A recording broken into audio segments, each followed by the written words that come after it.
Hi everyone, welcome back to Digital Partners. In today's video, we are going to show you how to factory reset your iPhone step by step.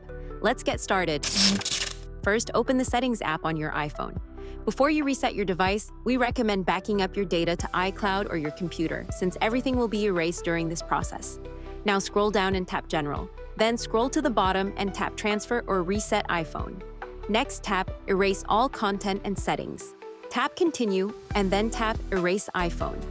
At this point, you will need to enter your passcode and your Apple ID password to confirm. Once you do that, the reset process will begin. Your iPhone will restart and return to its original factory settings. And that's it. Now you know how to factory reset your iPhone. We hope this tutorial was helpful. If you have any questions, feel free to drop them in the comments. Don't forget to like, subscribe, and hit the bell so you won't miss our upcoming tutorials.